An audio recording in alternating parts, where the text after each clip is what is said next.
You know, every time you turn on the tab, you're plugging into this massive hidden world, a sprawling network of pipes, pumps, and plants that honestly keeps our whole society running.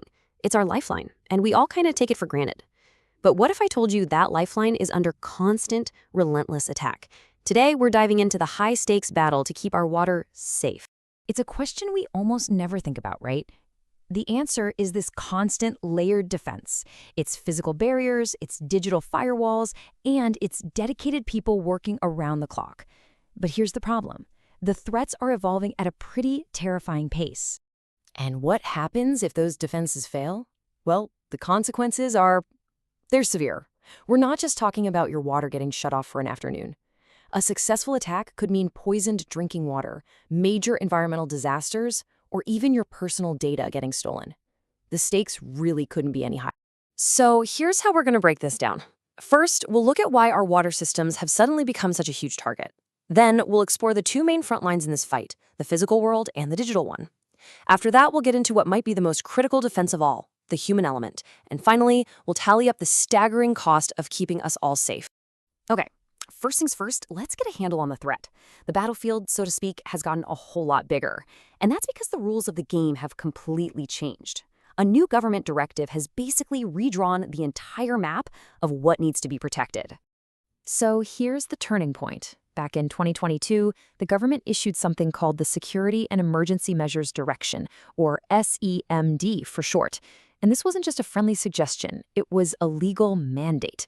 It forced water companies to take a really hard look at every single one of their potential vulnerabilities. And this slide, wow, it just shows you how dramatic that change really was. For just one water company, the number of sites considered critical national infrastructure shot up from just 2 to 30. And the number of high-risk wastewater sites, it went from 0 to 2. All of a sudden, the security frontline had expanded exponentially. So how do you defend this newly expanded territory? Well, that brings us to our second stop, fortifying the real world. This is all about building a physical shield. It starts with layers upon layers of physical defense. We're talking about a complete top-to-bottom overhaul, high-security fences, reinforced gates, hardened doors, and a whole web of electronic eyes and ears, alarms, CCTV, all feeding back to a central hub. It's basically about turning these facilities into modern-day fortresses. And as you can imagine, building these fortresses comes with a pretty hefty price tag. The planned investment just for these physical upgrades between 2025 and 2030 is over £28 million. That's $16.1 million for the water sites and another $12 million for just 2 of those high-risk wastewater facilities. Now for our third section, the escalating cyber war. Because, let's be honest, fences and cameras can't stop an attack that comes screaming through a fiber optic cable. And let's be perfectly clear, this isn't random. The UK's own National Cybersecurity Centre has explicitly warned that our critical infrastructure is right in the crosshairs of hostile foreign states. This is a very targeted threat. Now, this is where it gets really interesting, because this isn't some theoretical threat. This is actual data from a UK water company's firewall. See that line? That represents scans coming from Moscow IP addresses between December 2021 and February 2022. You can see it just kind of bumping along, and then this. A massive, nearly 10-fold spike. At its peak, that company's firewall was being hammered by 1.8 million scans every single day. To put that in perspective, that's like someone rattling your front doorknob 20 times a second, 24/7. It is a relentless, invisible siege.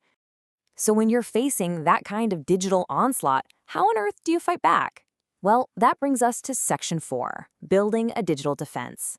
And it's not about just one magic tool. It's about a comprehensive strategy.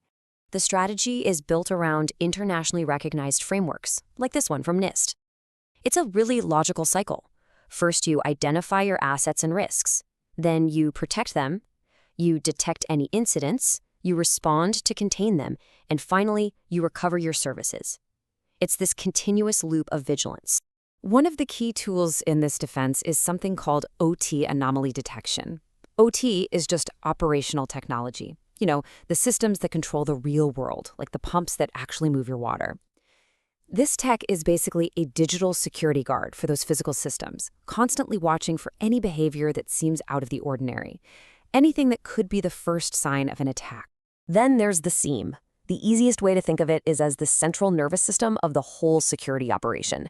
It's this one control room that pulls in data from all over the network, and its capacity is being expanded to analyze a staggering 250 gigabytes of data every single day. That's like sifting through a library of 125,000 books every day, just looking for one malicious sentence. It's all about finding that needle in the haystack. But all the technology in the world, no matter how sophisticated, has one potential weakness.